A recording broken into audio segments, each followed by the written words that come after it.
Right. And that looks like we are live. Yay. Time for more Scarlet Hollow. If you'd like to continue with this world stay in episode 2, please save your game now. We're going to continue. Would you like to see a recap of episode 1 before you start episode 2? Yes. The long-lost cousin, the bad news, the 26 hours of bus rides with countless late-night stops and CD depots that would have felt unsafe even in the middle of the day. You wouldn't normally find yourself traveling like this, but your cousin bought the tickets. The funeral of Perlan Scarlet, your cousin's mother and your aunt, seemed like something you shouldn't ignore, even considering your own late mother's rocky relationship with this side of the family. Welcome to our family's humble estate.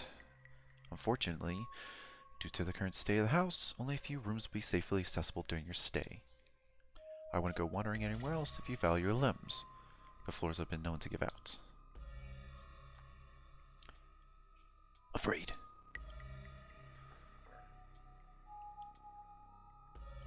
So, has Stella mentioned she's famous? Oh, Avery, I'm not famous. Bless your heart, I'm not famous. Look, if you're not going to go around tooting your own horn, you know I'm going to do it for you. I'm a YouTuber. She hunts cryptids. A single deer remains behind, staring down the beam of Stella's flashlight, while Gretchen whines and pulls at her harness. Pain, rot, decay. You'll eat those words when I come carrying mountain lion corpse out of those woods at dawn. Come on, you, whatever your name is, grab that flashlight and help me line up a good shot. As the creatures in the tree line grow louder and more numerous, Gretchen violently strains against her harness. You dive forward and scoop Gretchen into your arms. Just before she manages to wriggle out of her harness, your eyes fixate on the dark tree line over Duke's shoulder. God damn it! What was Franklin's voice? Stella, keep an eye on him for us. Make sure he doesn't get in any more trouble. Welcome home. My grandma called them ditchlands, and they're a terrible omen, a sign of great suffering and destruction to come. From the relative safety of your cousin's uncomfortable guest bed, the events of the past evening seem like something that had happened to someone else. Though you can still clearly picture the terror you felt in those moments, for now, you're safe and you're warm. Tuesday morning awaits. You open your eyes. The sun has risen, the birds are singing, and kids like you should be burning in hell. You are still alive, and for now, you are safe. Your gaze wanders across the room to the window in the woods beyond. You wonder if the monsters are lurking there, right now, just beyond the trees, ready to pounce as soon as you leave the crumbling estate. A familiar unease settles into your gut, tangling into a knot of anxiety, wriggling as events of last night play out in your head.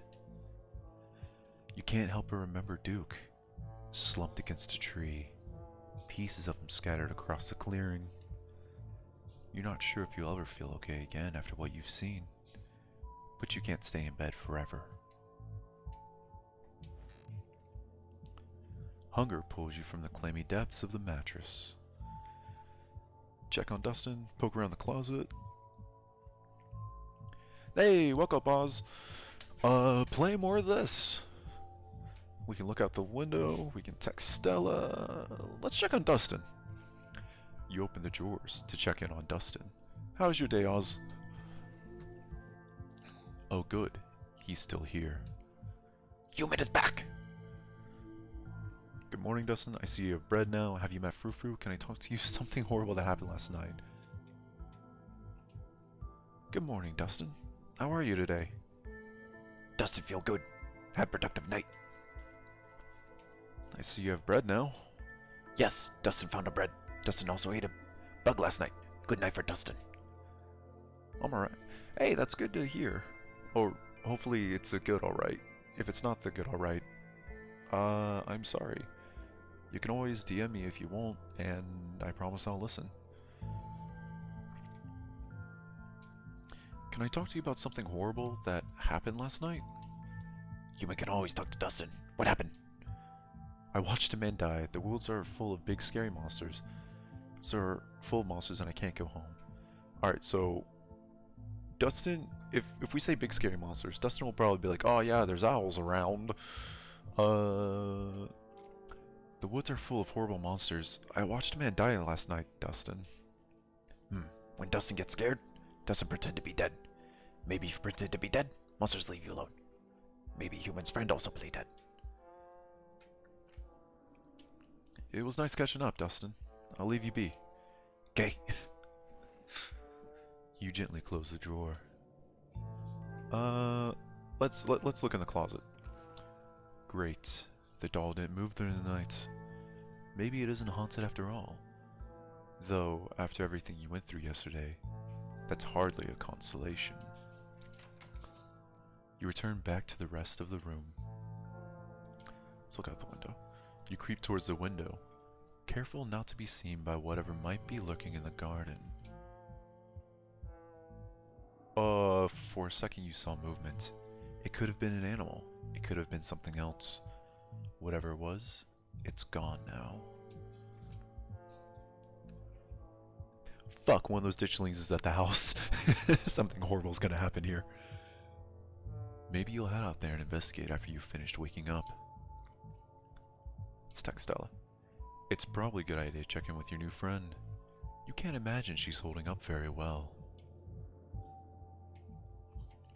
Send a picture of a tired cat you found on the internet. It might take her a minute to get back to you. In the meantime, time to start your day. You're back in the kitchen. Frou Frou eyes you from her favorite spot on the counter. Her pupils dilate and her tail twitches. I see you are still here. How unfortunate. Excuse me, ma'am, may I pet you? Pet Frou Frou? I don't want to be here either. Have you noticed anything weird around here? Do you know anything about ditchlings? Gretchen sends her regards. We're definitely going to do Gretchen sends her regards. But for now... Excuse me, ma'am, may I pet you? I believe we have been over this. That filthy pair of hands will not be fouled by fur. Fair enough. Gretchen sends her regards. Oh god, how the fuck do I say this? C'est a brevet de jour. That creature has not yet returned to whatever vile pit of hell it crawled from. Merde. Truly ours is not the kind of god. Hey! Did you know the police are calling me this morning? You've only been here one day and you've already had a run-in with the cops? Wow, so we got two things to say to the cat. I'm glad one of them is literally, hey, your nemesis is still alive, and can I pet you? Okay, did the cops say anything about Duke? We were chased through the woods by monsters, and you were worried about cops? The woods, we need to leave. I had a really rough night. Can you cut me some slack? What can I say? Trouble follows me. Did the cops say anything about Duke? Did they find the body? Body? They didn't say anything about a body, but apparently he never went home last night. And they had quite a few questions about you, Magic. Before you ask, don't worry. I told them that you're an upstanding citizen. Thanks for doing everything right. You seem unfazed by this. Thanks for having my back. Sure, what else is family for? That is a very strange smile. Like strained. Not strange. Strange, yes, but also strained. This is the woods we need to leave. I'm sorry. Good. I've got to get to work. But listen, you better stay out of trouble today. I want you home by sunset. I don't want to hear complaints. Just do what I ask, and we won't have any more problems. Tabitha takes a few steps towards the door. Sunset. Excuse me.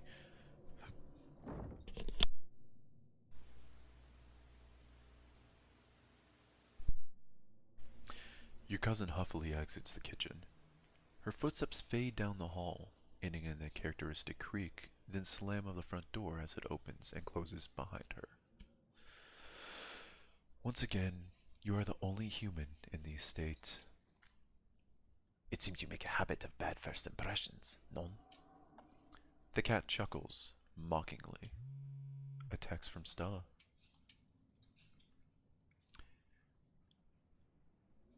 Hey, Magic. Thanks for checking in. Hope you're alright. All things considered, I'm doing okay. Not great, but hanging in there. Up most of the night on cryptid forums, but no good answers yet. I'm at the library if you want to join. I have scones. Oh, shit. I don't know what the other dialogue options were, but we're doing this. And that's that. Time to start your day.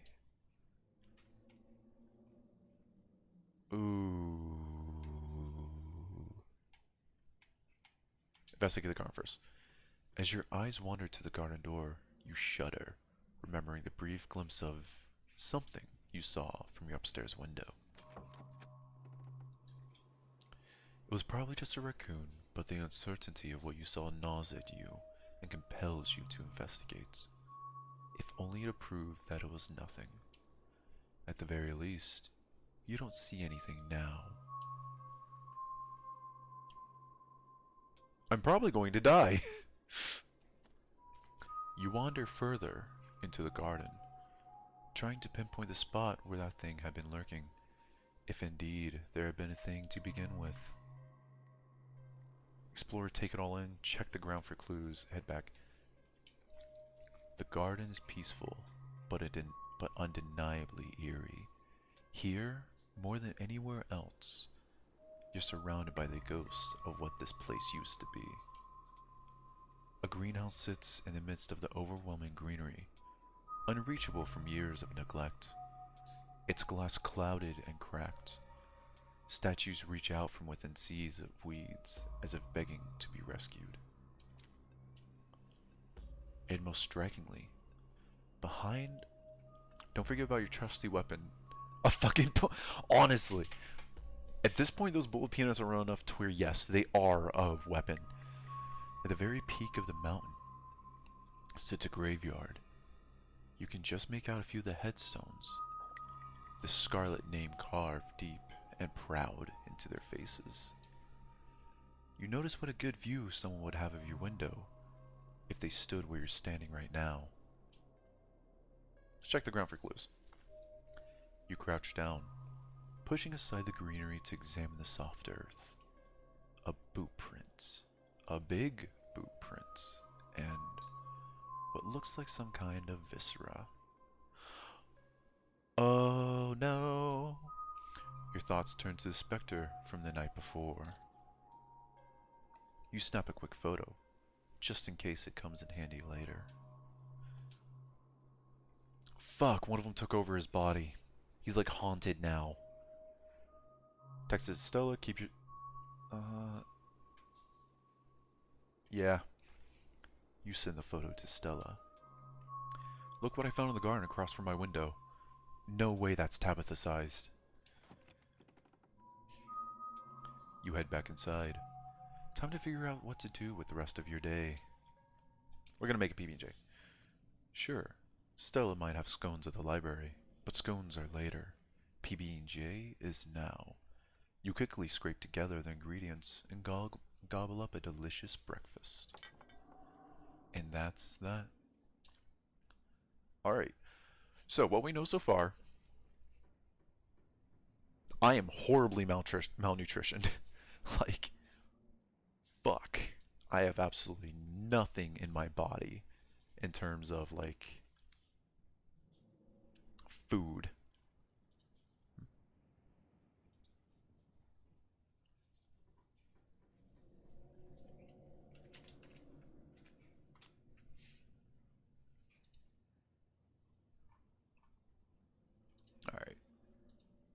Let's see. Let's head to town. The walk back, the walk back, the walk back to town is much less pleasant today than it was yesterday, when you didn't yet know that the woods were full of monsters and strange men who know your name. You stare anxiously into the darkness between the trees, searching for any signs of movement, but the woods are still, at least for now. Let's continue. The autumn-tinged mountains sprawling for miles in every direction now feels like beautiful scenery and more like the walls of a cage. Your phone buzzes in your pockets. Geez, that's creepy. All the more reason to come to the library. Look who I found at library. She says she was up all night thinking about the video. Adding you to group checks. I'm only here because it's quieter than the store. I don't remember what Kanika's voice was, honestly. Not at all. I'm trying to figure out what animal that could be. I don't buy this Harbinger or Doom stuff. We know what animals they are. They're ditchlings, and they are Harbingers of Doom. Sounds like they're having fun. On my way. Lol, let's not get ahead of ourselves. I'll be there soon. Can't wait to solve this mystery. Ditchlings aren't real, Scarlet. Just be a dick. There's the option. Send a heart emoji. I thought I told you I'm out. We never said we were out. That would be a very, like, 180. Dang, I knew those scones. Bert? Bert? Bert? Bert? Almost back to town. You make it to town in one piece.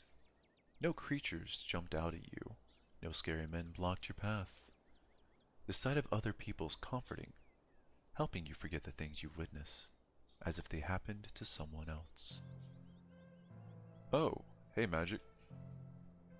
We were just talking about you. I stopped by Sibyl's to pick up her new tea blend, and, well, you're the biggest thing to come into town since the coal mine. Folks have been absolutely buzzing about you. You know with Stella last night, right? Did something happen out there? She barely even waved when she walked by. Tell Avery the whole truth. Duke got hurt.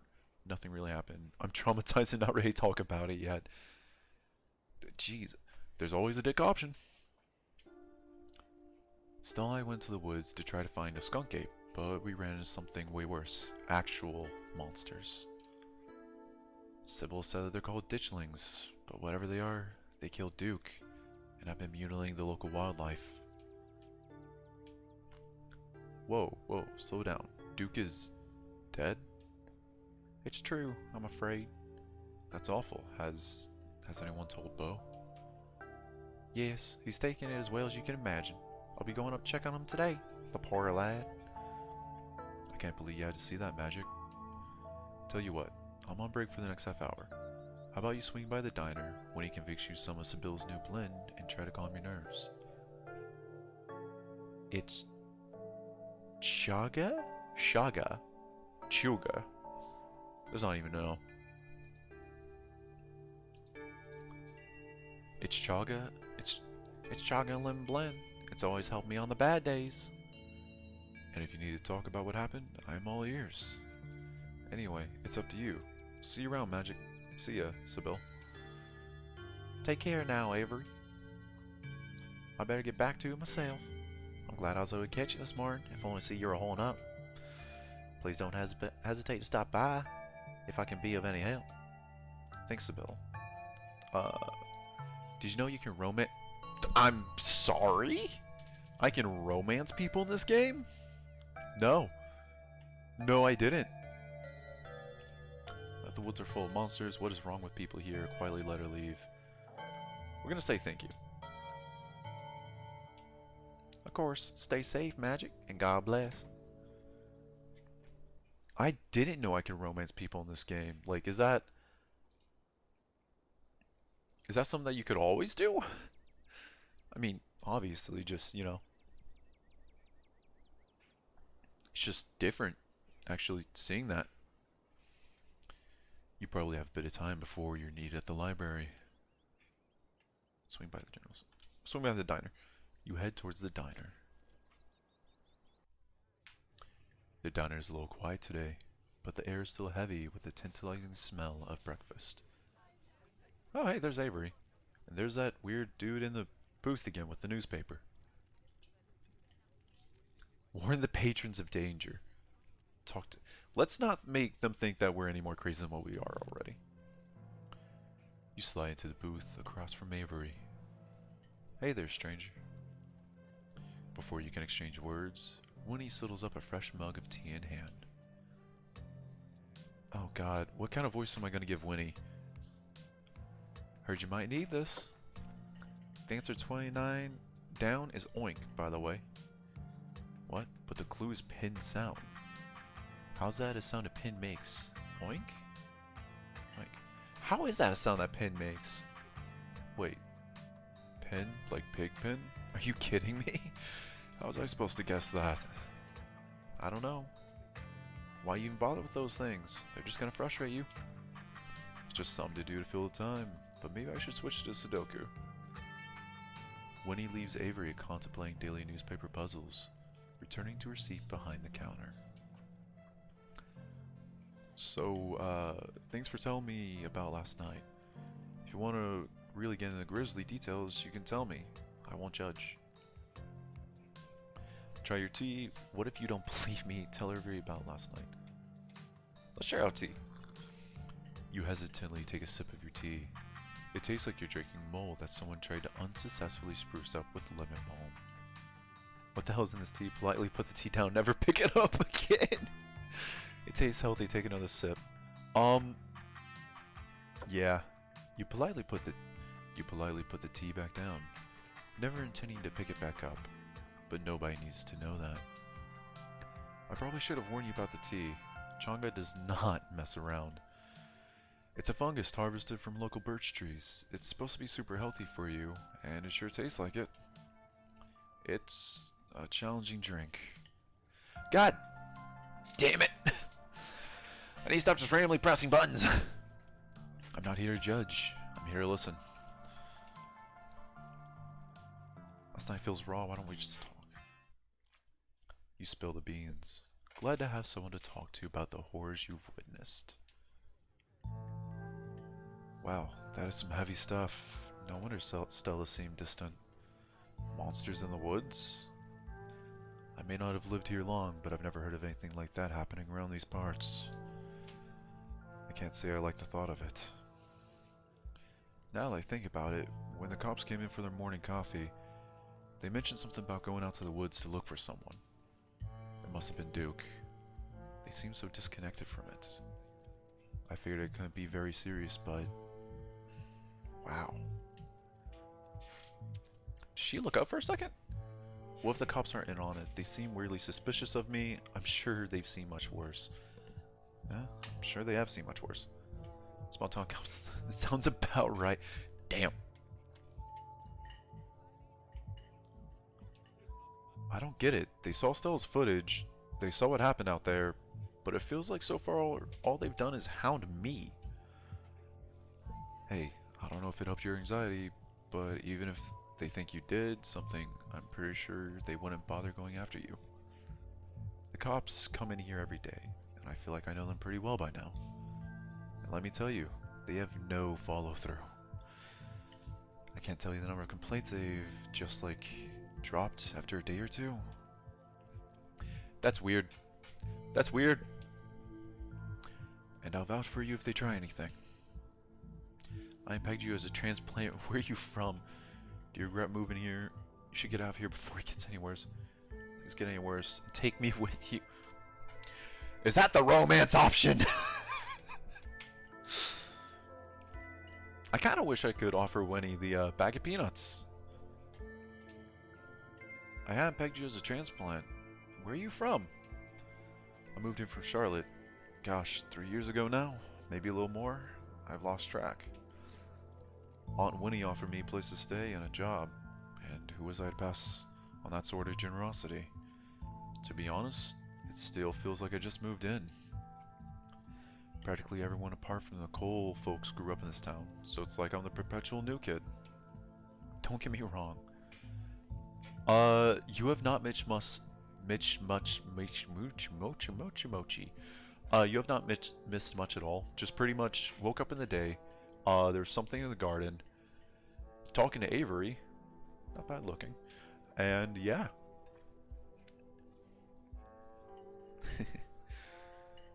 Don't get me wrong. Folks here are pretty polite and friendly.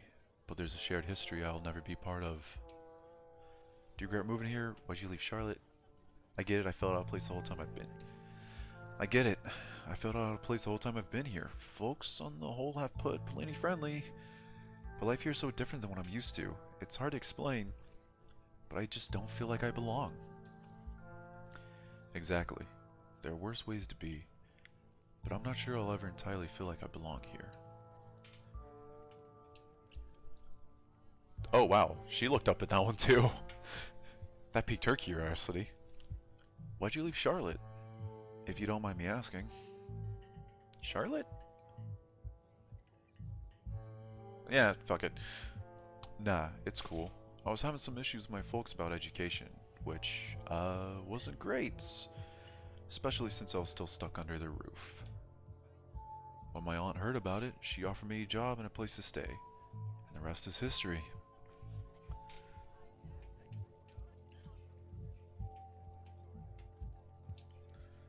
We're on the case, but I hardly know where to start. Let me know if you hear anything, okay? Definitely. Oh man, it looks like oh man, it looks like my shift is starting. Hopefully the Chaga's had a chance to start working its magic. The diner's where everyone comes to gossip, so we hear a lot about what goes on around here. I'll let you know if anyone mentions those monsters, or anything else strange or unusual. Avery slips out of the booth, giving a friendly half wave before disappearing into the back. You leave the diner, ready to continue your day. We're not gonna swing by a general store. We're gonna head to the library, actually. You enter the former town hall. Oh, that's nice. Yeah, that's... Actually, there's a dude strapped down to a girder with Coleman carrying him. I'm guessing he went mad or something? And there's another cat! Yeah, it's weird. It's very weird. Huh. The guy kind of looks familiar. He looks very familiar. What once have been a stately foyer has since been converted into rows of shelves. Meeting rooms and offices long ago gave way to sorted reference collections and reading areas. This is a good place, yes. Oh hey, you made it! Stella and Kanika Chastel and pointed all the books before heading over to her table. Nah, we're not gonna shush. You head over to Stella and Kanika's table and settle in. Did Kanika... No, she was wearing a bonnet. Never mind. You made it. Glad you could join us. Oh, this voice. I agree wholeheartedly with Stella. I'm elated that you're back. Did you send my regards to the foul feline? Gretchen, I told Frou about her little adventure last night. Me and Gretchen give some subtle thumbs up. You're in public? No, fuck no. We're not going to ignore Gretchen. You wink at Gretchen and give her a subtle thumbs up. Wonderful. I hope she stews on that for a long, long time. Morning, Magic. You look tired. My goodness. Whatever happened to common decency? You can't go around telling someone they look unwell. You look marvelous, Magic. Isn't the easiest place to go to 8 hours? It was hard to fall asleep last night, all things considered. I'll sleep when I'm dead. I'm pretty amped up, actually. I've never done Scooby-Doo before. Done a Scooby-Doo. I didn't... Alright. Silent. Yeah. The state isn't the easiest place to get a good 8 hours. I never realized hours could get so windy. Or houses could get so windy. It is the best dog ever. Gretchen's pretty good. I like Gretchen. Saving Gretchen was definitely the better choice. I think. all those dreadful creatures in every nook and corner. It is a wonder you got even a wink. I can only imagine. That place was already falling apart the last time I was there, and it's been years.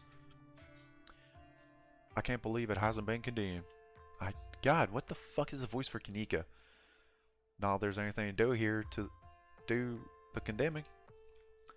Anyways, I guess we should get started. Oh, before I forget, we gotta talk about that photo you sent me this morning. Wait, hold on. Is that the biscuits? I think those are the biscuits from the diner. Give me a fucking biscuit. Also, Madoka Magica. Madoka Magica. Yay. Swain, Jackson, Haywood. Everything looks interesting. Kanika, check this out. Imagine finding Tabby's garden this morning, right in line inside of his room. What in the world is that looking around it? It looks like pus. Do you think it's Wayne? Those boots are too big to be Tabitha.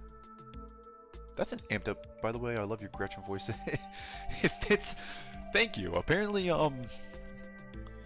the voice for Gretchen is supposed to be a Southern belle, so like, fuck it. The boots are too big to be Tabitha's.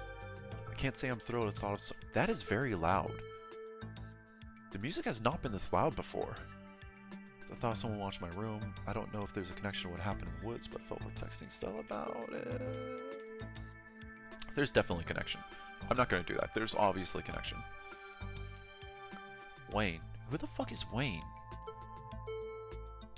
Wasn't that the sheriff?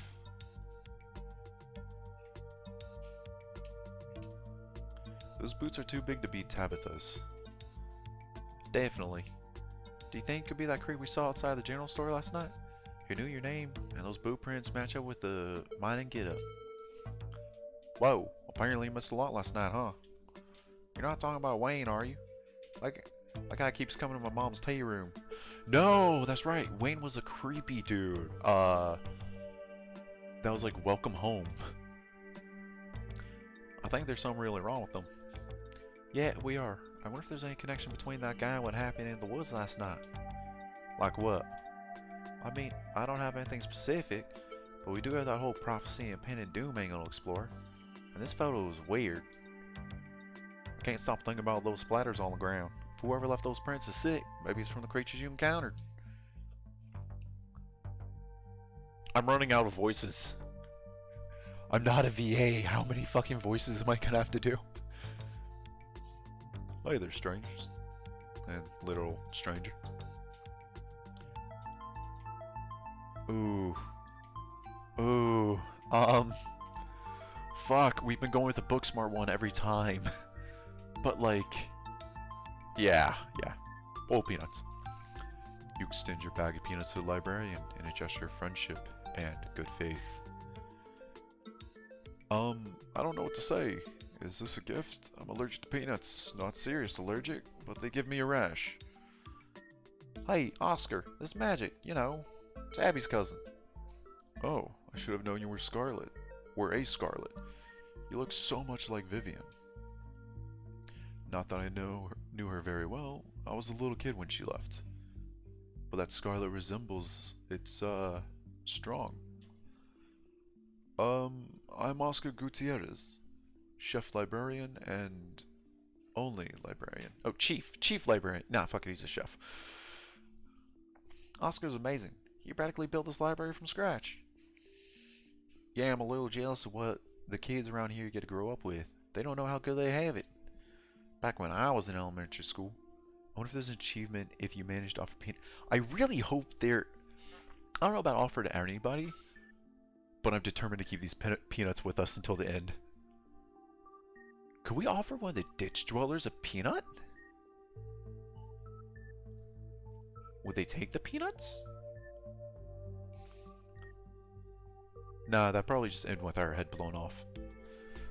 It'll definitely be a real mind-blowing discovery. Oh, yuck. Back when I was in elementary school, all the library had was a couple of shelves of boring books donated by old people.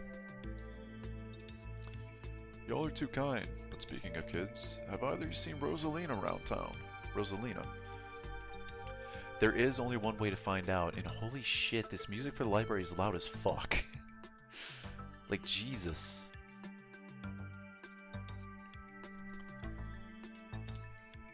I don't want to be a helicopter dad, but she hasn't been answering my texts, and I wanted to make sure she isn't getting into trouble out there. You know the crowd she hangs around with. They're good kids at heart. I'm sure they're just up at the old Maxwell place doing teen stuff. I went up there plenty of times in my day, but I'll be sure to keep my eyes peeled. I'm so glad everyone's at least above the age of 18. What's old Maxwell place? I don't like the mischief with all those ditchlings. Ditchlings, not whatever else I called them. What's the old Maxwell place? It's this great old abandoned spot. We used to hang out there when we were teens. I can't believe I used to be so reckless. The floors were like Swiss cheese. I should really have a talk with Rosalina when she gets home. I'm sure she's fine. Oh, so good points with Stella. Kanika doesn't like it. Oscar just looks fucking weirded out. I don't like the thought of teens getting up to mischief with all those ditchlings in the woods. Ditchlings? That's actually why we came in today. Have you ever heard of them? They're cryptid, and saying one's supposed to mean disasters around the corner. Doesn't ring a bell. Dang, worth a shot. Okay, if you were, say, trying to predict a horrible disaster that might befall a town, where would you start looking? Well, they say history repeats itself. So I'd probably try and figure out what source of disasters this region typically falls prey to. Okay, I'm not gonna lie, the dog does look traumatized now. I will admit that much. Should I be worried about something? I don't know yet. I'll be right back. Gonna go nab some more books. Behave while I'm gone, Gretchen. Aw, you don't have to worry about her, Stella. You're such a good dog, aren't you, Gretchen? Here, have a biscuit, old gal. Well, ain't you the sweetest thing on two legs? Gretchen inhales the soft biscuits, drool leaking from her toothless mouth as she swallows it whole. I'm pretty sure Stella's barking up the wrong tree, Oscar. I don't think I have to worry about any horrible calamity befalling town. But she's right about the weird stuff. God, that dog looks so happy. There's definitely some unusual going on out in those woods. I don't believe in the supernatural stuff, but the woods aren't safe. A man's already dead. Get to the bottom of whatever's out there in the woods has been brutalizing the local wildlife. Get out while you're still... We can really just be like a cook in this game. Just 100% just tell everyone, leave! Fucking leave your home! Don't stay! Whatever's out there's been brutalizing the local wildlife. I don't think it's safe. I'm gonna try calling Rosaline again. I'm sure she's fine, really. Rosaline's a smart kid. She knows better than going around in trouble. And we'll make sure to keep our eyes peeled. Thanks, Kanika. And Magic, if you see a 13-year-old girl with black braid and glasses, would you let her know her dad is worried about her? Oscar anxiously wanders off, phone in hand. Got him. Just grabbed a whole mess of local history books. Stella sets a massive pile of books on the table and pulls up a chair. Alright. It's gonna be so much faster with two of you here to help out. Got our snacks. Got our source documents. Let's get this research party started. Oh, Kanika enjoys anime with Madoka Magica and just a generalized bat? This one? Is that from an anime?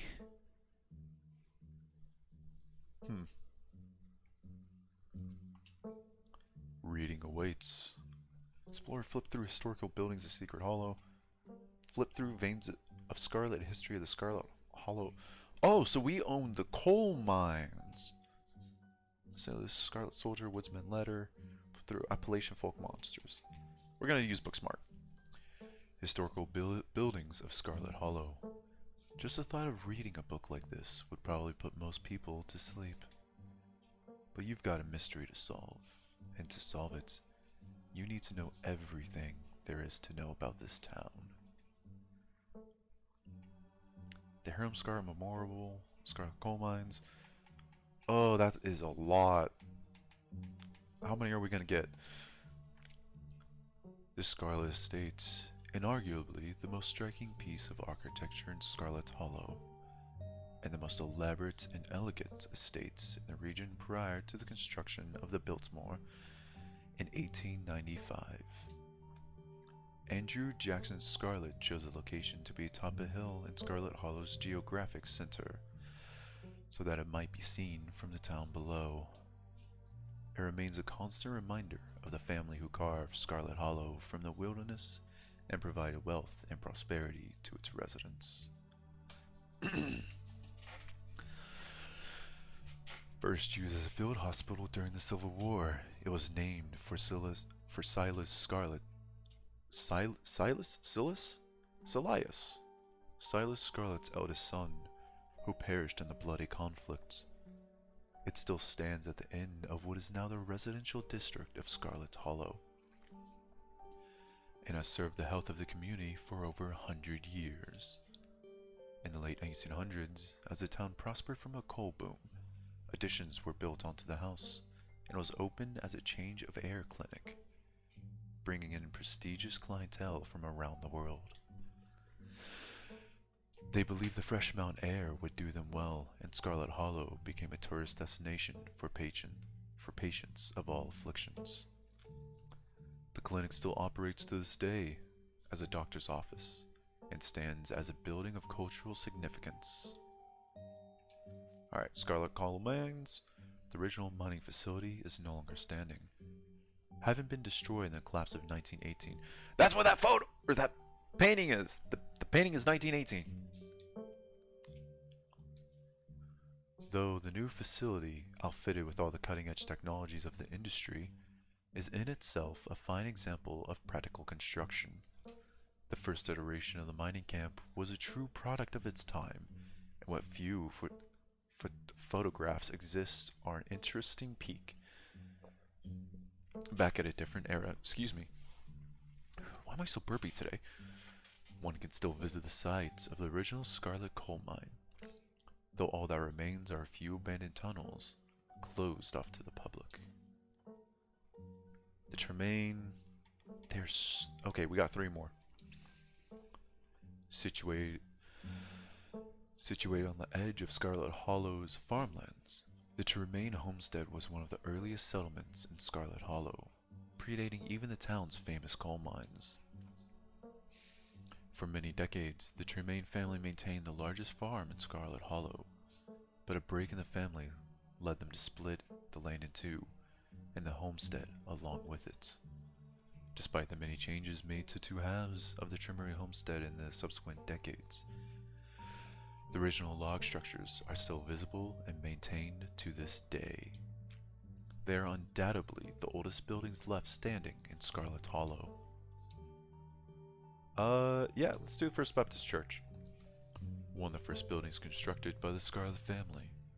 The Scarlet Hollow First Baptist Church still sits on its original foundation, though the building was reconstructed to accommodate the influx of citizens during the Scarlet Hollow coal boom of the late 1800s. Attendance has dwindled since the infamous mine collapse of 1918, and while the building may have fallen into disrepair, its simple vaulted ceilings still evoke awe to any who enter. Silas Scarlet personally funded the town hall's construction as the first municipal building in the then small community of Scarlet Hollow. It has stood at the end of Main Street since before the Civil War, its white columned edifice withstanding the ravages of the 1860s and continuing to stand to this day, a stunning piece of antebellum architecture. Okay, I'm actually kind of curious. Is Scarlet Hollow a real place? Is this just a place that I've never known of?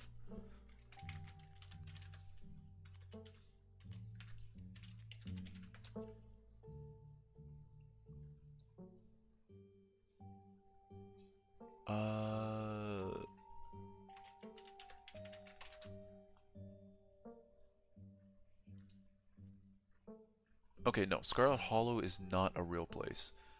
I'm kind of curious as of when this takes place, though.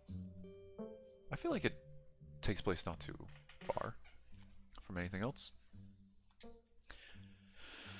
After the town of Scarlet Hall switched to a dog mayor system of governance in the 1920s, the building has been put to different use, though the upstairs still house the town archives and a special ceremonial office for events with the mayor.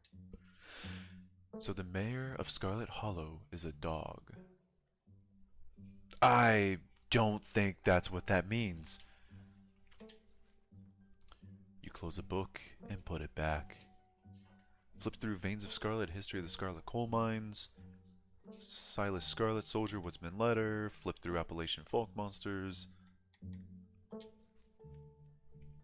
Forced in retirement at age 50 due to war injury from his time in Indian Wars, exacerbated by a short stint serving as a captain in the Confederacy. Silas Scarlet also lost his eldest two sons on the bloodiest of wars, leaving his third eldest son, Andrew Jackson Scarlet, to take charge of the mine. Under his leadership, the mine prospered, undoubtedly, in part to the growth of the railroad industry.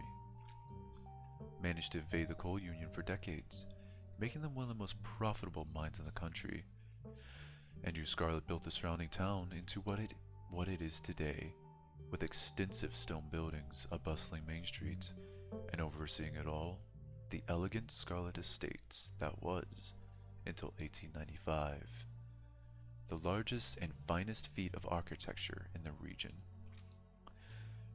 culminating in the tragic collapse of 1918. It was found that Charles Shaw, the co-manager of the mine, had loosened security measures to increase production during World War I, resulting in a fatal collapse and the deaths of over 160 men and boys, some as young as 10. Holy shit! 160. That's a lot for a mine collapse. I think most of them are like 30 or 40. Jesus. The casualties included Andrew Jackson Scarlet's son, Theodore, his brother, Enoch V. Scarlet, who had taken over for their aging father during the bustle of the war, managed to pull the mine from the brink of ruin, thereby saving the town. So this is how your family made its fortune. Silas Everett Scarlet was born to Colonel Everett J. Scarlet in 1818, one of 12 siblings. He grew up in eastern North Carolina during a tumultuous time in the state's history, and not much is known about his life before he joined the Army in 1836. He quickly rose through the ranks, in part due to his father's connections, but also due to particular ruthlessness, for which he received the nickname Bloody Silas Scarlet. The federal government granted the now Captain Silas a tract of bounty land in exchange for his service in the Indian War, and he settled into the hills of North Carolina in 1841. That land would become Scarlet Hollow. But it started as a simple log cabin, built by Silas's own two hands, occupying by his family of 10, Silas, his wife Mary Joseph Scarlet, and their 8 children. Logging business brought many workers and fellow landowners to the hills, but it wasn't until Silas discovered rich seams of coal running underneath the entire region that Scarlet Hollow was really put on the map. He saved what he could and bought the surrounding hillside at a great discount, cleverly hiding what he knew about the land's true value. Thus, he had all the resources to found? Is that supposed to be fun? Thus, he had all the resources to found Scarlet Hollow's now famous coal mine. You're finished with this one. A few entries catch your eye. Okay, cool. Mothman, a humanoid creature whose sightings are said to be tied to supernatural events. The Jersey Devil, a wyvern-like creature that haunts the New Jersey Pine Barrens. Neato. Ginseng babies. Roots that scream like infants if dug up under the full moon. Wait, isn't that just, what's it called? It's always in fantasy. It's like, I don't remember the name of it, but it's literally just screamers. Like, it's root that screams whenever you pick it up. The Bell Witch, a particularly violent haunting in Tennessee. Hopkinsville goblins, a small silvery creatures that besiege farm in Kentucky. Wampus cat, a large cat-like creature with a loud howling voice, often said to sound like a woman crying out in pain. That's just a bobcat. Or mountain lion, whatever you want to call it. That's just their cry. They sound like women screaming out in pain or like a baby, honestly. Tommyknockers. Enigmatic cave-dwelling creatures primarily known for causing mischief. Tylipo, a creature with a long tail and wide yellow eyes. Okay. They had white eyes, so maybe not that one. Not Tommyknockers. I'm kind of interested in Wampus Cat, actually. Often linked to Cherokee legends, some cite the Wampus Cat as originating with the story of a woman who sought vengeance against a monstrous cat demon for driving her husband mad. She hunted it down and, by wearing a bobcat mask, tricked it into using its own vile magic on itself, freeing the people of the region from its evil. Others say the creature comes from the story of a woman who wore the pelt of a wild cat to witness forbidden hunting rites. The hunters of her village gathered to perform the rites, and she watched in secret from underneath the cat's pelt, but was soon discovered. From her indiscretion, she was fused with a pelt and transformed into a creature that was neither human nor cat, forced to wander the wilderness alone, feared by all. Her calls are those of great sadness and serve as a warning to anyone who dares go against tradition. Okay, from the top! The Mothman is a large flying creature, generally described as a humanoid with glowing red eyes. It was first spotted by a couple in West Virginia in the mid-1960s, and was encountered in the region several more times in the following years. The Silvery Bridge collapse of 1967 has been linked to a series of Mothman sightings, and it's said the presence of the creature served as some sort of omen, or was a catalyst that led to the disaster. This has since become an important aspect of Mothman, with sightings of this cryptid often taken as a sign that some great misfortune is soon to follow. Okay. That looks like an SCP. What SCP am I thinking of? Okay, no. That picture, the goat dude, straight up looks like an SCP that pretty much haunts, I think it's like Portugal? I don't know. It haunts in that area, and like it eats women's fetuses. That's how it survives. A lot more than SCP, but we're here for a game. Though the Pine Barrens, the place where this creature is said to have been born, are far from the Appalachian wilderness, sightings of the Jersey Devil have been documented all throughout the forests of the eastern United States. According to popular legend, the Jersey Devil was born to a woman named Jane Leeds. Leeds, upon realizing she was pregnant with her 13th child, and daunted by the task of giving birth yet again, cursed the child in her womb, proclaiming it would be the devil itself. Though born as a normal child, it quickly transformed, gaining a goat or horse's head, large bat wings, and a forked devil's tail. Kicking at the family and lashing out with its tail, it flew up the chimney and out into the night, disappearing into the Pine Barrens. The Jersey Devil is one of the oldest cryptids in North American history, with sightings spanning back through the 1800s, all the way to the origin of the myth in the late 1700s. It's said to move with incredible speed, and is recognizable by its high-pitched, blood-curdling scream. Let's read about ginseng bait. That's straight up. Shit. Dungeon Meshi actually covered them recently. Worm roots? No, there's something. It's safe to say life was hard in the South after the Civil War. The land and its people had been ravaged by conflict, and many turned to unusual industries to get by. One such industry was that of ginseng diggers, or sand diggers, as they were colloquially known, who eked out a meager living for themselves by digging up and selling wild American ginseng. Myths surrounding sand diggers were plentiful, but most prominent among them was that of the ginseng baby. It was said that if you dig up a ginseng roots on the night of the new moon, it will cry like an infant and leave blood in the earth when it's torn free. The parallels to European mandrake, that's what it fucking was, mandrake, god damn it! The parallels to European mandrake myths are clear, and it can be assumed this myth arose from cross-pollination from European immigrants. But perhaps on the night of the new moon, you should go up and dig up a ginseng root to see if it cries and check the earth for its blood. For it could be that the myth spread, not through legends passed down through immigrant families, but from the unsettling experience of these Appalachian foragers. Are we going to be able to pull one?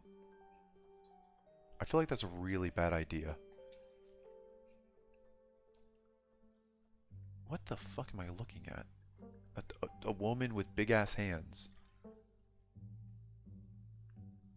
Everybody's laser focused right now. One of the most famous hauntings in North Carolinian history, the Bell Witch was a strange entity that plagued the citizens of the Red River region of Tennessee in the early 1800s. Many strange phenomena have been attributed to the witch through the years, but the most famous was a haunting of the Bell family. It started out as a fairly typical haunting, with the natural sounds echoing throughout the house after sundown, and the appearance of a strange mammal that no one could identify or capture. Unlike other hauntings, though, these acts quickly escalated to attacks on the family, and in particular the daughter, Elizabeth Bell. She was constantly covered in bruises from the spirit's abuse.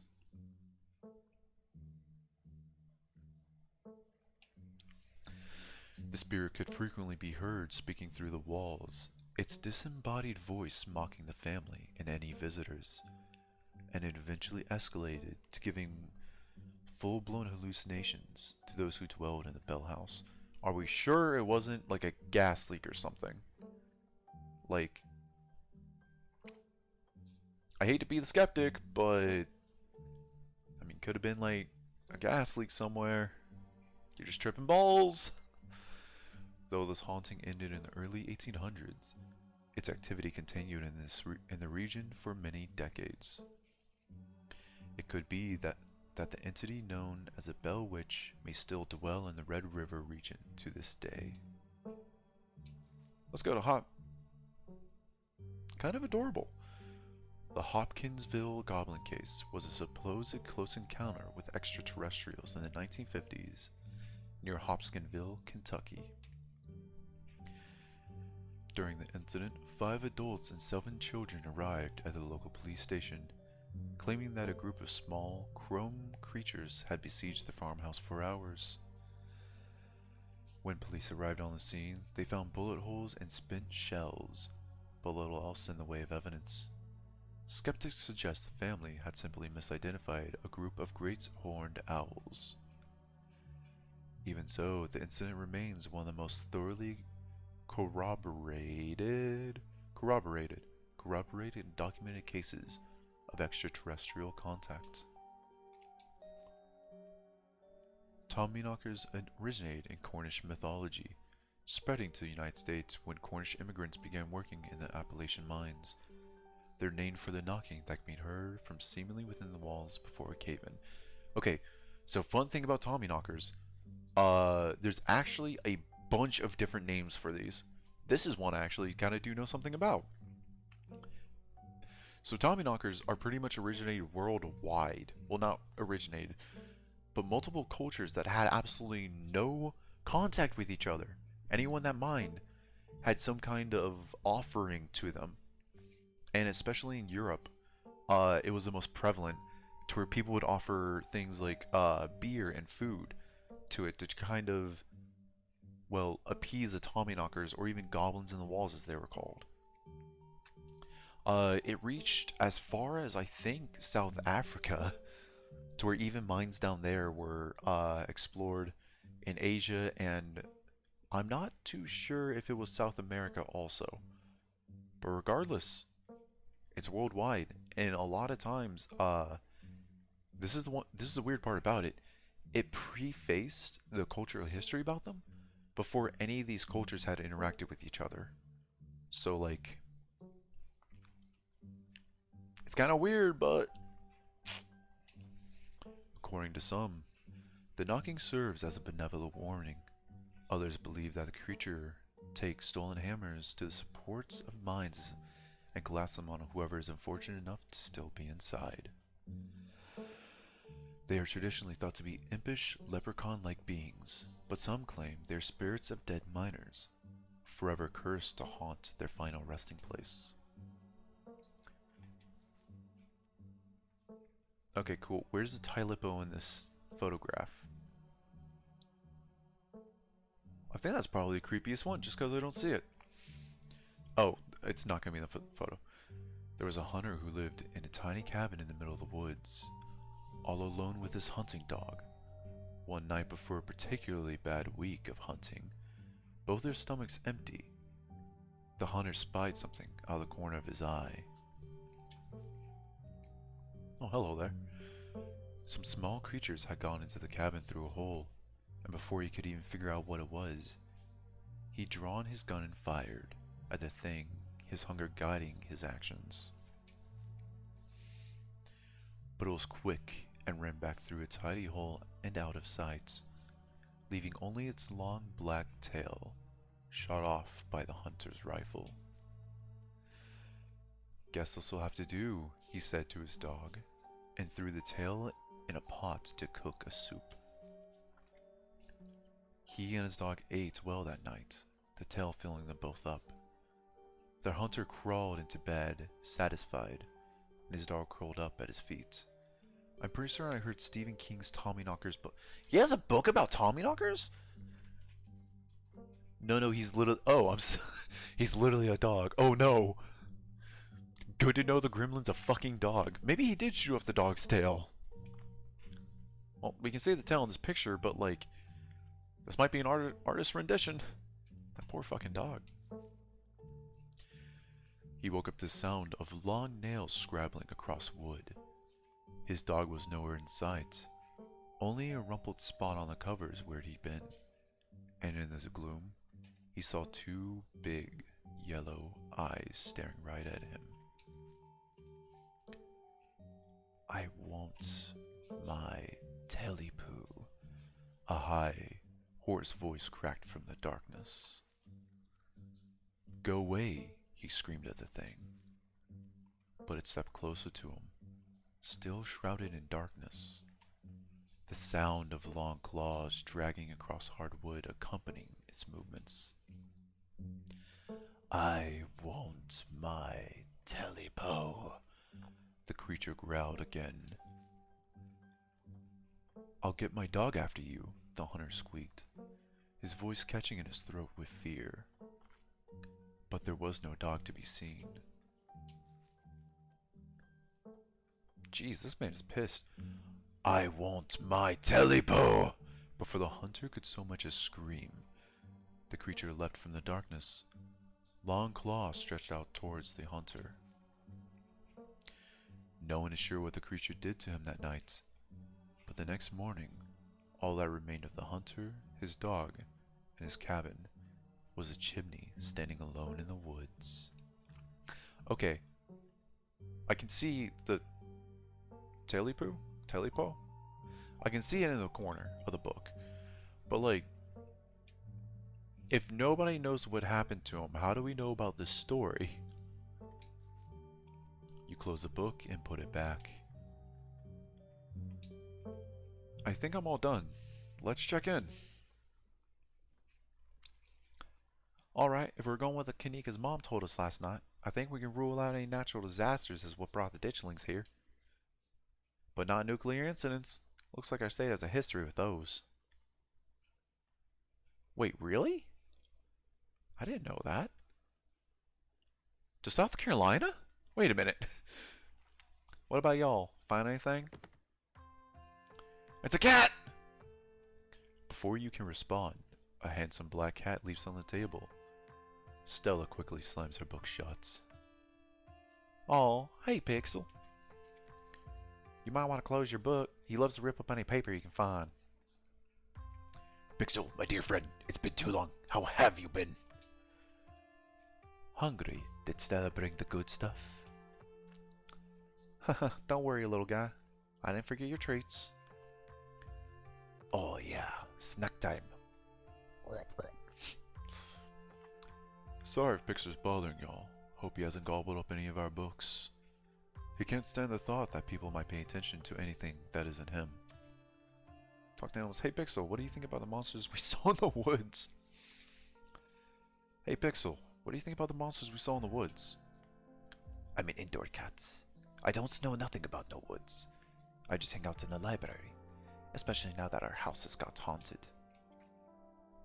Pixel says your house is haunted. Pixel says your house is haunted. What's up with that? How did you know? Magic is either psychic or you can talk to animals. It's a long story. No comment. We've been living in the library for a little bit. It's been great. Way more snacks, way more It's been great. Way more snacks, way more scratches. Except sometimes there's too many scratches. Hold up, what kind of haunt are we talking about here? Unexplained noises? Objects appearing in strange and unfamiliar places? Oh, Oscar, don't get your hopes up like that. Oh, nothing like that, sorry. The floor in my bedroom just keeps seeping blood, and I've seen a strange figure in the hallway a couple of times.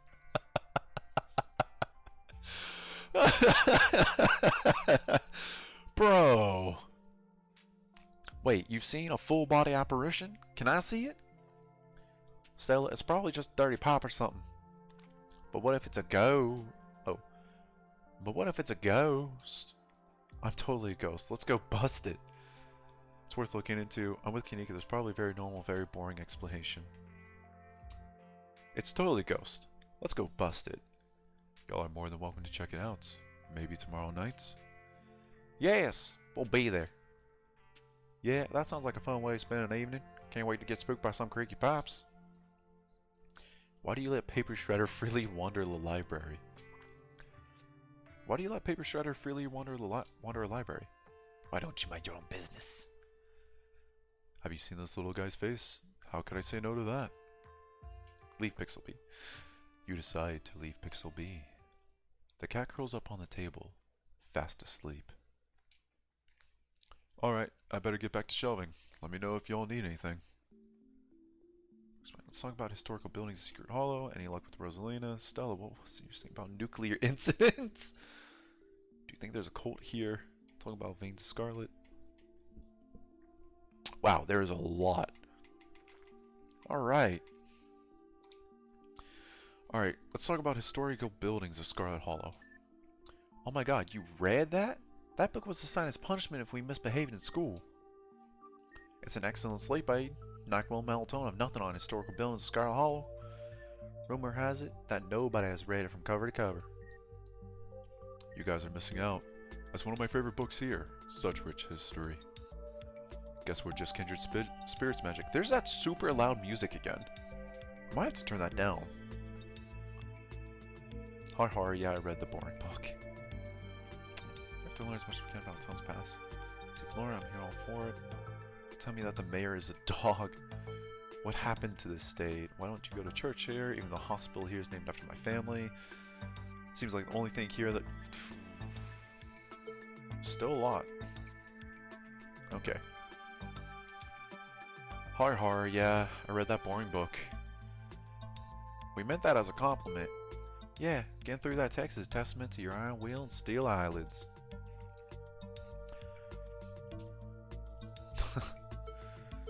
Stella, when were you going to tell me that the mayor's a dog? Darn, I was hoping to be surprised. Scarlet Hollow hasn't had a humane since the 1920s. Oh my god, they were serious. I thought they were joking. The mayor's just straight up a dog. Yeah, if you're hoping the mayor might be able to help us out here, you're out of luck. I'm afraid it's true. Mayor Jimmy's a rascal, and not to be trusted. Now hold up, Kanika. Can't Magic talk to animals? Maybe he can get the mayor to help. Stella, how would that even work? It's not like we can just tell people the mayor told Magic to listen to them.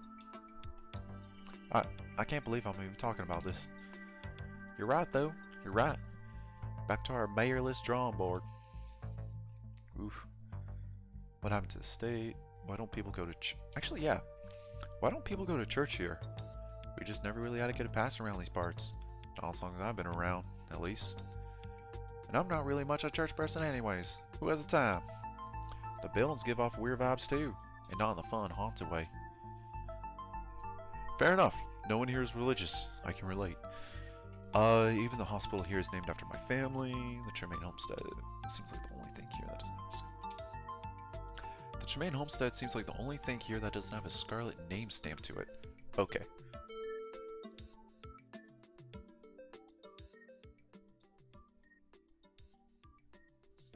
Okay, there we go.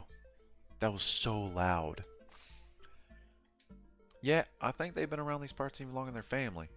Though they're the Tremaines and the Callaways now. They literally split their farmhouse in half over that schism. Duke, rest his soul, was one of the last two Callaways left. I guess just down in the bow now. I can't imagine what he's going through right now. Okay, what happened to the state? Even the hospital here is named after my family. What happened to the estate? At some point, the hill was built on started falling apart. I think it's pretty stable at this point, though. Is it stable? You seen the place? And half of it's still mostly okay. Even the hospital here is named after my family. I know it's in the name, but calling it a hospital is generous. Oh, Kanika. Right now, it's a one-woman medical clinic. If any serious emergency happens these days, we gotta call an ambulance from out of town. That's where Reese and his mom live. She's a town doctor, though, these days. She doesn't really see a lot of patients. About the coal mines here. Okay, good to know. Kanika's not father. The coal mines have been shut down for a while. Actually, no, they said there's still coalers here. There maybe her father was a coal miner. I get cold sweats just thinking about being in a place like that. I feel for the guys who work up there. I could never. Speak for yourself. I love a good crevasse. Okay, what happened after a union busting mine collapse from poor working conditions? Color me shocked. Oh wow, they both do not look happy about that. Even Gretchen looks somewhat worried. A union busting mine collapse from poor working conditions? Color me shocked. Yeah, it's pretty awful. That's what sculpture out front is for. Commemorating all the men and children who died that day. Every kid in Scarlet Hall learns about the collapse of 1918. Of course, our teachers love to emphasize how many children they had working down there. Probably trying to show us how good we have it or whatever. Low bar if you ask me. You know, that could be what the ditchlings are warning us about. Another collapse. Write down the list of potential disasters. Yeesh. Still, that's morbid. And besides, it was all Charlie Shaw's fault. The labor market is way more strict now. There's no way you can get away with that kind of safety cutbacks he pulled. Oh, you have no idea how mines are nowadays. We're still having collapses. A lot of them. Y'all don't actually think the mine is about to collapse, right? No, I don't think so. Ooh, had me worried there for a second. Does his wife work in the mine? Is his wife still alive? Is any mother still alive in this game? Actually, no, Sybil's still alive. She's a mother. I'd give Tabitha any credit, but the mine is safer now than it was back then. Still, what a horrible thought. You never know. History tends to be written by winners. History tends to be written by winners. Maybe there's more to Charles Shaw's story than those dusty old books are letting on. Normally I'd be inclined to agree with you there, but we're talking about an old-timey coal boss. I'd be shocked if he wasn't cutting corners. Magic does make a fair point. Shaw was certainly a problematic figure, but there might be other details that were lost to time. Sure, but the guy was run out of town on a rail. And that's not a figure of speech. Back then they actually tied you to a rail and ran you out of town. There's a big mural of it over on the far wall. Holy shit, that's what that was! They just... that wasn't a girder beam, like an I-beam. That was just a straight up railroad. Fuck. He got off easy if you ask me. But I'm gonna have to mine collapse. I agree with Stella, maybe the digitals are warning about another collapse. Are coming from the mine. Aren't people still in the mines? I agree with Stella. Maybe the ditchlings are warning us about another collapse. I really won't put too much shock into that. Any luck with Rosalina? Stella, what are you saying about nuclear incidents? Have you had any luck with Rosalina? Haha, not yet.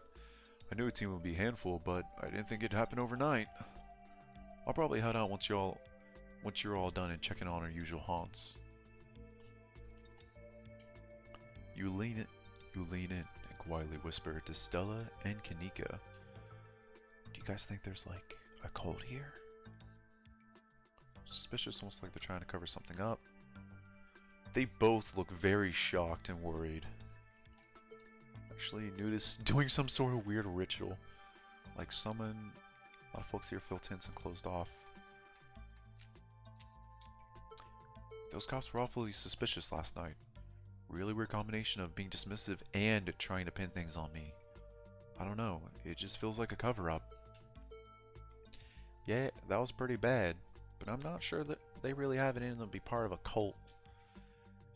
Definitely, I don't think they're capable of putting in the effort. Alright, let's see.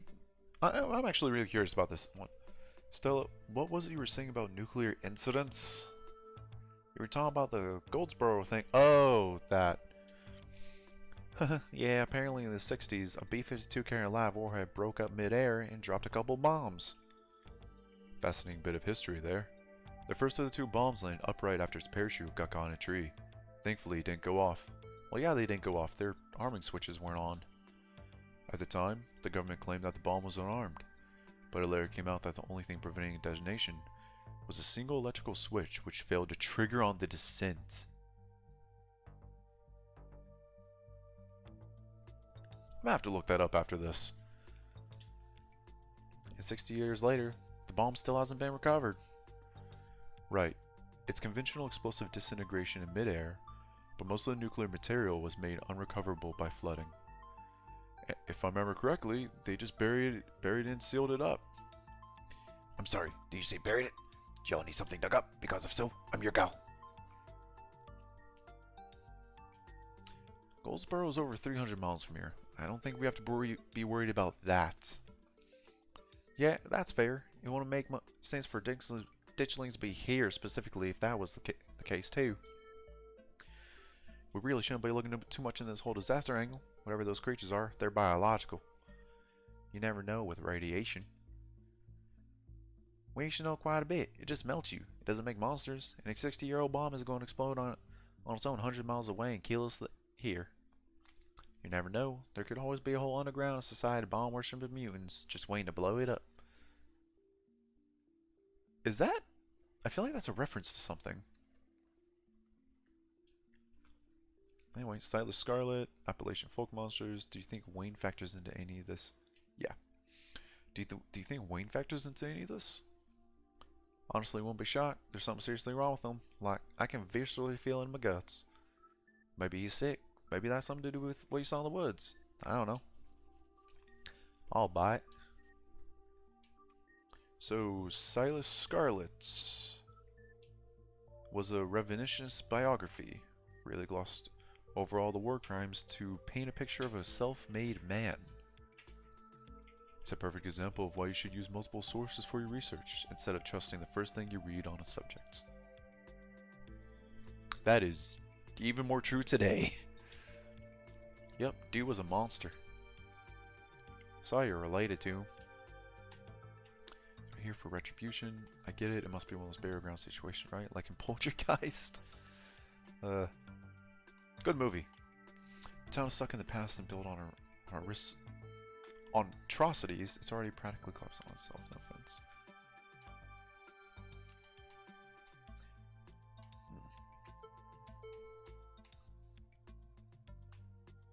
Oh, okay.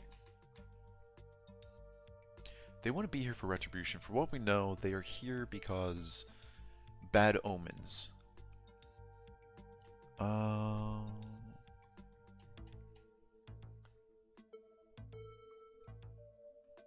Wait. The state, like this, the Scarlet Hollow state, is already documented as having a somewhat sinkhole over it. What if...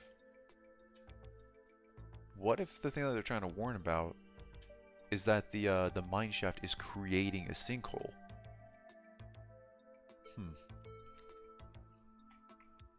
I don't think Silas is really relevant to whatever's happening right now. I agree, we're talking about ancient history here. Yeah, we probably have better leads. It never hurts to have historical context. Appalachian folk monsters.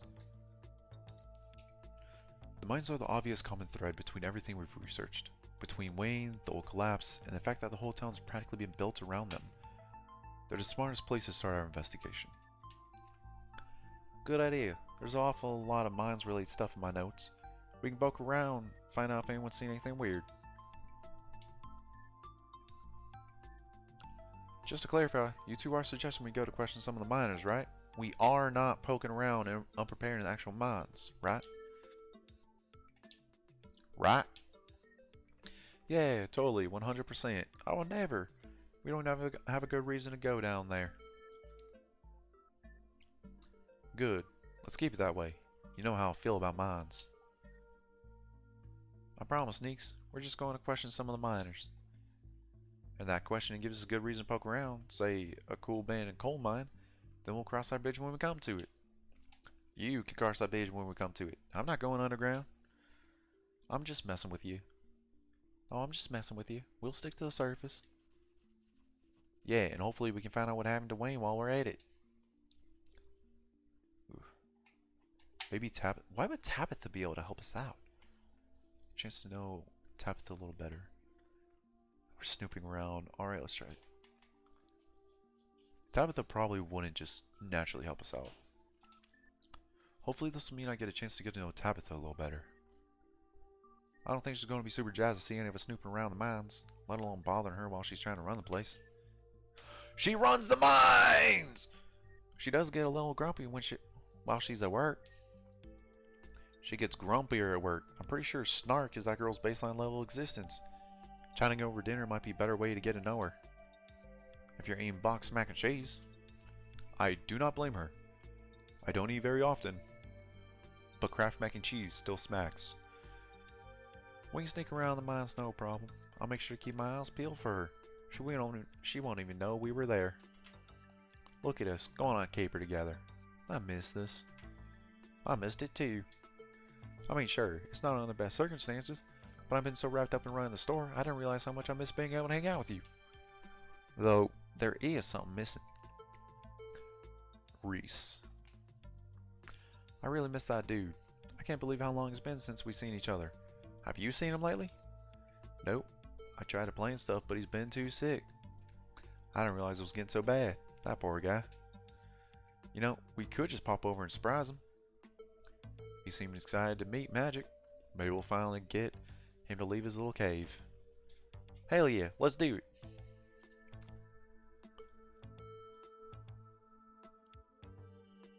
Anytime I hear the words "let's do it," I can't help but think about High on Life. Alright, let's roll out. See you, Oscar. We'll let you know if we run into Rosalina. Thanks, guys. I'll keep y'all posted. He probably has the most heaviest accent out of all of them, and yet he doesn't have one. Reese's home stands at the edge of a forest wall, an isolated buffer cushioning the rest of the town from an unending wilderness. Unlike several of the other entries and historical buildings of Scarlet Hollow, this one still looks mostly like it did in the book.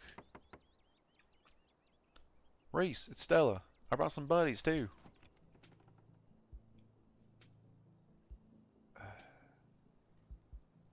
I don't know what voice to give them. Shh, not so loud. He's still sleeping. Can I help you with something? The woman in the doorway stares directly into your eyes. You can practically feel her simmering irritation washing over you.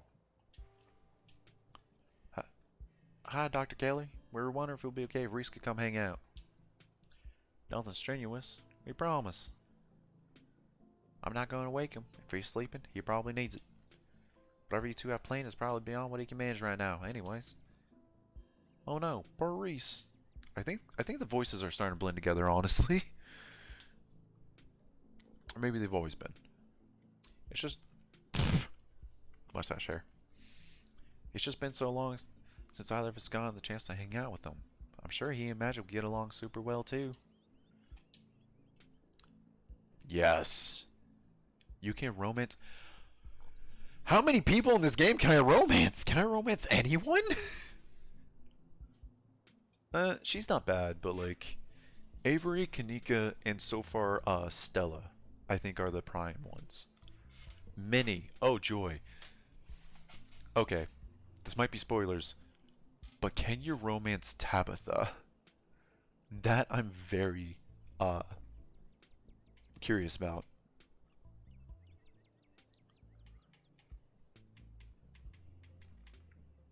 We have to do... We have to do the item. Always boiled peanuts. You hold out your pungent bag of peanuts. Maybe you can bribe Reese's moms into letting him hang out with you. He can't eat peanuts. Reese's mom turns back to the house, sighing. Sorry, I know that was a little rude. You just want to hang out with Reese and he misses both of you too. I'm not sure about that, but there are options to spend more time with her. That is fair. It wouldn't be bad to spend time with Tabitha. Like, yeah, Tabitha's been crass, but after last night and even this morning, it definitely shows that she cares. She just doesn't really know how to show it. She sighs again, as if deciding whether to finish her thoughts. He's usually feeling his best around mid-afternoon. Why don't you come over tomorrow? We can have some supper and y'all can hang out for a bit. I don't promise that'll be perky, but I'm sure it'll brighten up his spirits to see you two again. And I suppose you can come too, Magic. She really did not like the peanuts. That'll be great. I can bring a side dish. Maybe deviled eggs. Does he still eat those? No, eggs are a little much for him. They don't settle well. You can leave the cooking to me. I know what he can handle. Okay, so like, how sick is this dude? To the point to where he can't... She's gonna say no to that too, watch.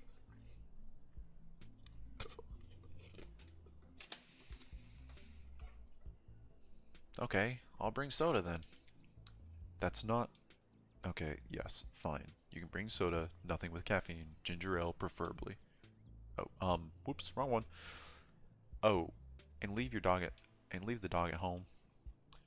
She might cheer him up. You know they have those therapy dogs in hospital? No dogs. Why, I never. The absolute goal. Thanks so much, Dr. Kelly. We'll stop bothering you now. See you later. Dr. Kelly nods in acknowledgement and quickly shuts the door. The sound of several locks clicking into place can be heard from within. Oh no, is this there was a horror movie like this. I 100% bet you this is that situation. He's not actually sick. She's giving him medication that is making him fucked up. Oh, I bet you that's what's happening. God, that woman makes me so nervous. I remember she used to be so nice and carefree when we were kids. She always had the best stickers when we had to get our shots. Maybe she's just stressed about Reese. Or maybe she's just nice to kids. Either way, I guess it's just the three of us. You gonna drive? Yeah, sorry, I don't like the thought of going up there without the van. Cool, I'll take my shortcut then. Shouldn't take long for me to get there. You're welcome to tag along, Magic. Don't worry, I won't be fan if you either ride with Kanika. I'm sure you're probably sick of the woods. Either way works for me.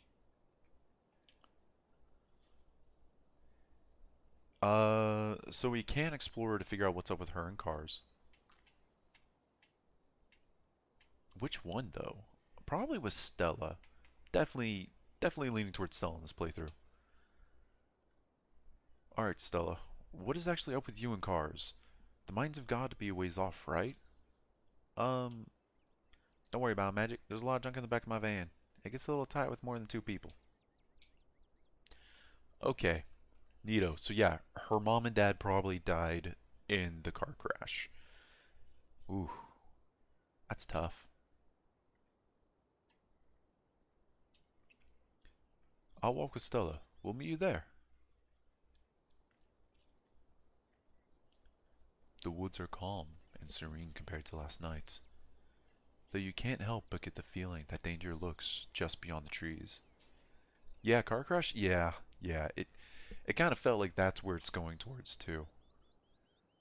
That's where it's going towards too. Jesus Christ, even my accent's starting to bleed out.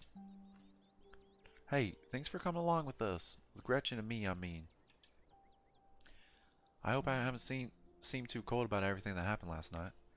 Truth is that I barely keep myself together. I just don't know how to let it out. How is everything in this game so beautiful? Look at those woods. Duke died out there last night, and I can't stop thinking that might have been my fault. If only I died for that flashlight. If only I didn't drag you along into the woods. Stella, whatever happened last night, you did nothing wrong. I just wish you could understand that. She's such a good girl. Stella pauses, searching for what to say. It's like there's this guilt boiling underneath my skin. But the only way I can process what has happened is by turning off the part of me that feels things. When I'm around other people, it's like I think of Duke dying as just a thing that happened. Like it's just part of another video. Oof. That's kind of heavy. Well, she's been to San Antonio. I have also been to San Antonio. So is Esty. Because if I actually admit to other people that I feel something, then I have to admit to myself that what happened is my fault. Of course, it's not your fault. I don't know how to break this to you, but if you didn't hesitate last night, we all might have gone out of here. Wow. You love, you love San Anthony? I mean, the boardwalk or the river walk was nice. I'm not gonna admit. You were so cool and collected in the library. What happened? What happened? Forward together.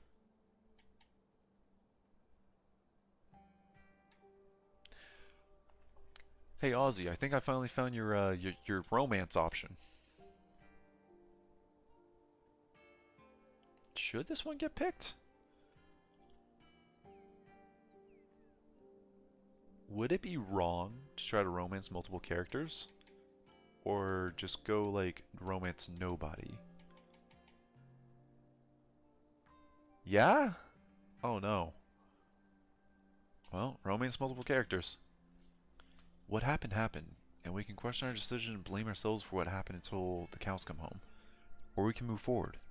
Together.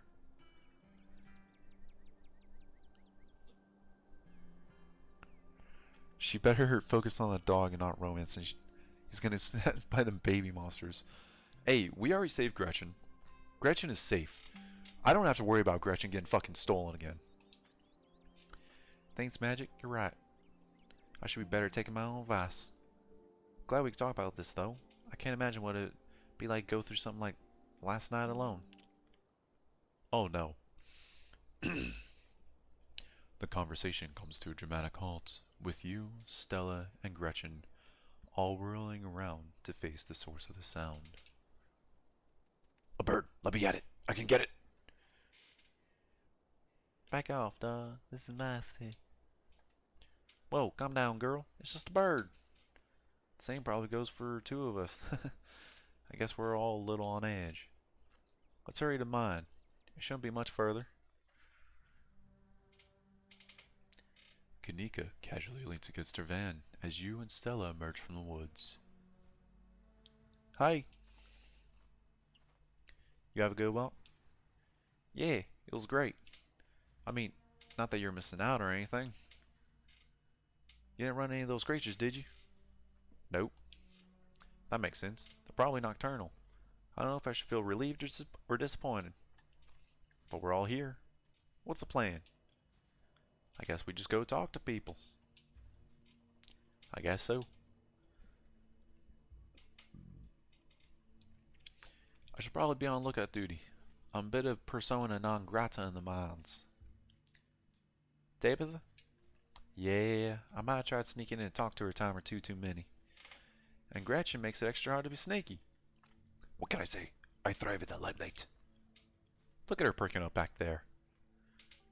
We're probably less likely to get caught if only one of us is snooping around down there. Stella's on lookout duty, only one of us is going in. What's the third person doing?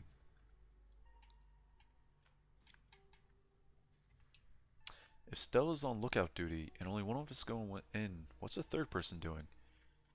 You know those cheesy rom-coms where someone wears an earpiece on their first day? Whoa, do you have some kind of surveillance rig in the back of your van that I didn't know about? What? No. I have a pair of earbuds with really good mic. We just do a group call. You're good, Kinika. I've got this. I'm not interested in sneaking around. I'm going to find my cousin. Taunting people scares me. You should do it, Kinika. You're good, Kinika. I've got this. You'll do great. Here's those earbuds I mentioned earlier. Kanika hands you a pair of earbuds. We can feed you questions if you get stuck, and Stella can give you heads up at Tabitha's out of your way. Dang, I miss doing this sort of thing with you. You're so thorough. Oh, thanks. I do my best. I guess we should part ways and start the call, yeah? Stella and Kanika break off, leaving you alone at the entrance to the mines. Your phone buzzes. Hey! Can you hear us? Try saying something. Something you're loud and clear. Something. Stella and Kanika chuckle on the other end of the line. Alright, cool. Nothing to do now but enter the work sites. You pass through the unlocked fence and enter the property of the Scarlet Hollow Mine.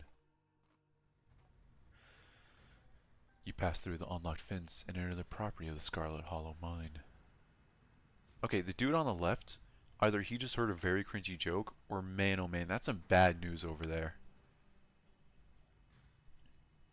I'm in, approach the nearest group of miners, go straight to the main office, go to find your cousin. I'm in. God damn it, even the Morpheus movie made it to this thing. How old is this game? Alright, Morpheus, good to know.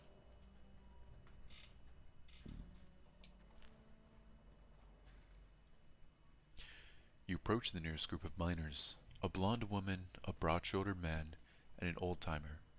The uniforms identify them as Harrison, Davis, and Zax. I'm just gonna read these in my normal voice. You got a reason to be bothering us? Hey, I'm Tabitha's cousin. See anything weird lately? Do you know anything about a guy named Wayne? So, think of Tabitha. Y'all shit.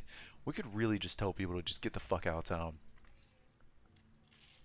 Like, yeah, dude, I realize you've been here your entire life. You might have lived here, you might grow up here, this might be your home, but dude, you gotta get the fuck out of town.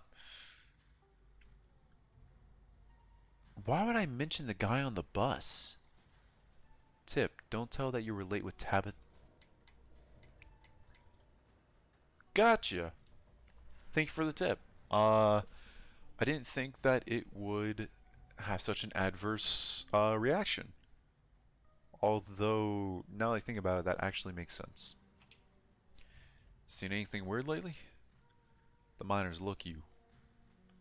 The miners look you up and down. Weird how? Like weird animal sightings, weird noises coming from the woods, any knocking in the mines, people getting sick. Like weird animal sightings? Nope. You been talking to the townie? The one the boss gave a lifetime ban to? Wait, are they talking about me? Oh, poor Stella.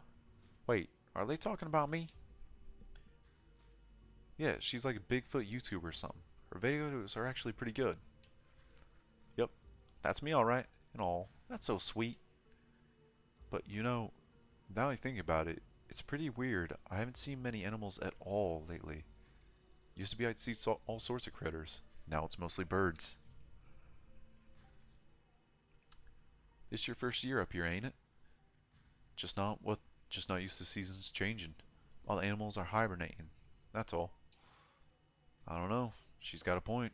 I've been up here 5 years now, and it's never been like this before. Ha! Maybe it's that global warming then. God damn it. Not even this game is safe from global warming. I think they're calling it climate change now. He looks very annoyed at the fact that climate change has been brought up. Have you heard any weird noises coming from the woods? Not a peep. We're on the ground most of the day, though. You know, I heard something unusual the other night. There might have been an owl or something, but it didn't sound right. It was an owl. You're just not used to local wildlife yet. Have you heard any knocking in the mines? Can't barely hear nothing when the machines are going down there. He's right. It's loud as shit. It does sound like knocking, though, the way the machine pounds through the rock. Not sure if that's what you're thinking. You're not asking about Tommy knockers, are you? Tommy what now? Tommy knockers. We're like an old Welsh myth. Little guys that live in the mines and knock on the walls before they collapse. Huh. Nothing like that around here. People getting sick. People getting sick, like more than usual. Excuse me. Nope. Nothing like that. I feel fit as an ox. We have good working conditions in the mine, and our health is wholly looked after. I've got a couple of other questions. Ask them about Wayne. I think that is the game just straight up pointing us and telling us to ask about Wayne. Do you know anything about a guy named Wayne? Yeah, we knew him. He was such a cut up. Miss that dude. He accosted me last night. Let's just ask what happened to him. What happened to him? The miners shift for a moment, uncomfortably glancing at one another. Isn't that the guy y'all said was, he's gone. That's all that matters. We will leave it be.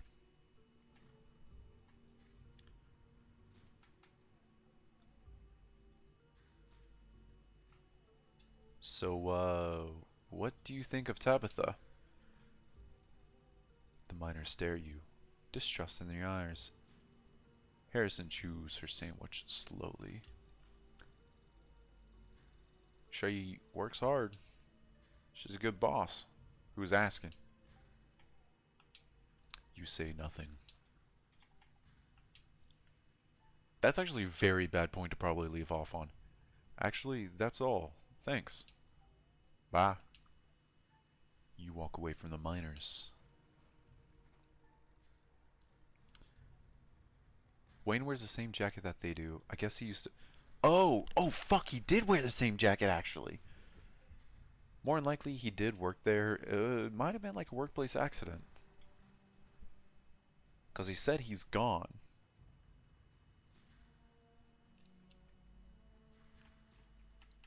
Let's approach another group of miners. You would head over to the other group of miners.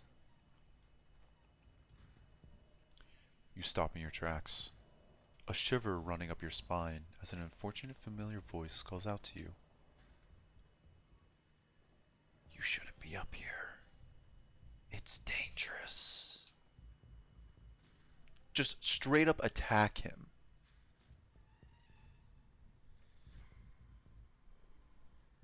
So, yeah, there was an accident in the mines. That's a lot of blood. Is that you in the garden this morning? Ghost! Why are you following me? You don't have to be afraid of me. Stay home. Wait for the week. Oh, I did not like that whisper through the ears. Wait for the week to end. Don't keep putting yourself in the path of danger. This is all I ask. before you can say another word, the figure is gone. Hey, Magic, are you still there? We've just been getting static from you.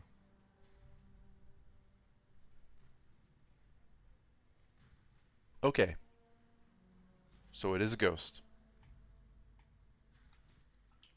Oh, don't mind me. Our new friend just stopped by to say hello. Whoa, I thought I saw you talking to someone down there. Are you okay? Stay the state for the rest of the week. I wonder why. This just means we're on the right track about it.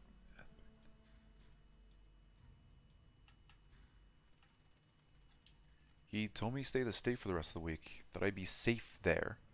Why would he tell me that? What the hell is that supposed to mean? Must have been threatening you, right? The plot thickens.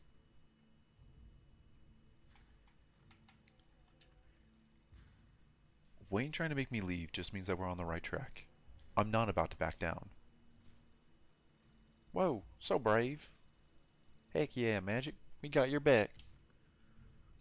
Approach another group of miners. Find Tabitha. Actually, I'm going to find Tabitha first. She deserves to know what's going on. I don't like the thought of spending more time here. This did get us an interaction. Wayne is probably actually right, but... Hey there, can we help you with something? Do any of you know a man named Wayne? Wayne? Do you mean Sam Wayne? What are you asking about him for? Wait, have you seen him? He's been following me. Oh, thank God. Everyone thought he was dead. Now hold on. Creepy doesn't exactly sound like Wayne, does it? How do you know it was him? The name on his jacket, just like yours. That's what folks are. The name on his jacket, Wayne, just like yours says Smith. So do all our jackets, but if I switch with Isaac's, that don't make me Isaac's. No, it's gotta be him. There's no way he's dead. You really think he's running around town creeping on strangers and ignoring his friends and coworkers? Seems more likely to me that somebody took care of him, so to speak, and is running around in his clothes.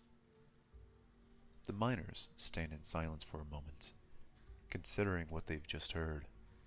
Wayne is dead! That's not possible. That's ridiculous. This is messed up. But who would do something like that? I don't know. Why don't you ask his girlfriend? Yikes, do you think? No way. Just saying. He wasn't exactly the first fellow to fall for her charms. Lots of heartbreak in that woman's history. Lots of jilted ex-lovers, if you catch my drift. Dang. Who are they talking about? Dang. Who are they talking about? I am losing the voices between them. I told him not to get involved with her. I told him.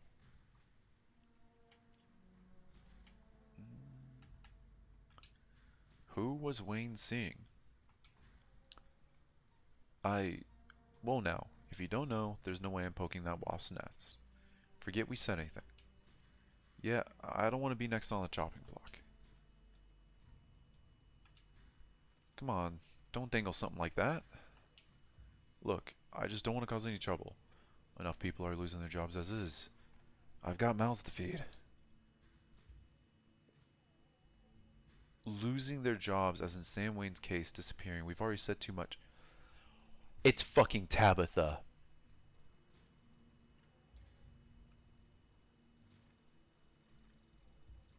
No, would Tabitha have a lot of heartache in her life? Fuck, who is Wayne's girlfriend? There's no way in hell it was Tabitha. Should we check in? Just as a heads up, the only group I still see out there is pretty close to the main office. It might still be worth talking to them, but I don't know if I can give you all that much of a warning if Tabitha comes out. Talk to one last group of miners. I need to talk to Tabitha about stuff. Let's meet back up. Cool. We'll meet you by the van. You're interrupted by sudden movement out of the corner of your eye. A girl carrying a bundle of snacks pops through a hole in the fence and disappears over the crest of a hill. Hey, I think I just saw Rosalina. Wait, really? What is she doing here? Clearly she's doing a delinquency. She's probably fine. Kids will be kids, am I right? I'm going after her. We should call Oscar. We should honestly call Oscar. Out of everything, out of all these options, that's probably the most responsible one to do. We should call Oscar. Let's handle that after we catch up with her. Oof. You rush over the hill to get your bearings. The sound of active mining fading into the distance. Rosalina is nowhere to be found, but dusty footprints point toward a nearby mine. She didn't.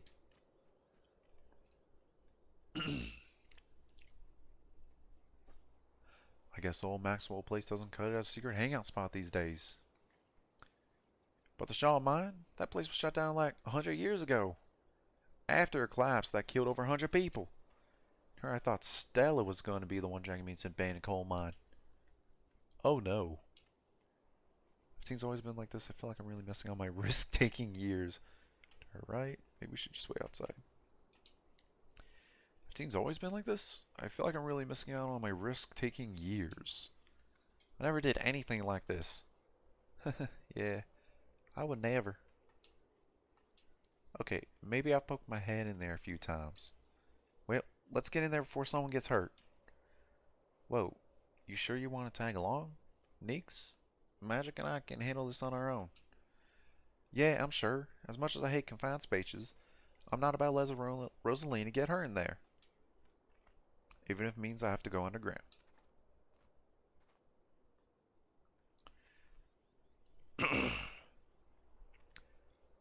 Stella and Kanika disappear into the mines. Before you follow, you briefly wonder if you should let Tabitha know about this. We probably should. But before we do follow them, because that is what's going to happen.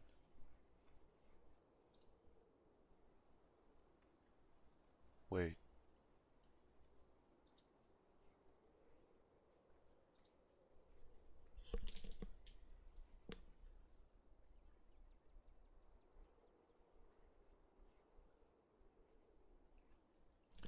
Oh shit. I can hear the voices again.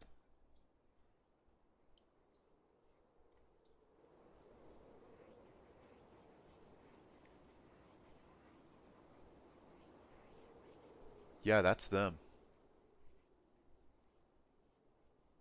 That is most definitely them. Oh, tragedy's about to happen. Well, with that being said, hitting the point where we are going to end it tonight. On Friday, hopefully Friday, it might be Monday, we are going to go and follow them into the mines. But for now, thank you to everyone that showed up. Thank you to everyone that participated. If you want to catch more of me below, whenever I'm just kind of hanging out, I'll sometimes be in my own Discord, the stream Discord. You can hang out and talk with me. Other than that, there's 3 different charities that you can donate to below. Honestly, please. You can also get a tax write-off. Yay! With that being said, hopefully you all have a great night, and hopefully you have an even better night. Bye-bye!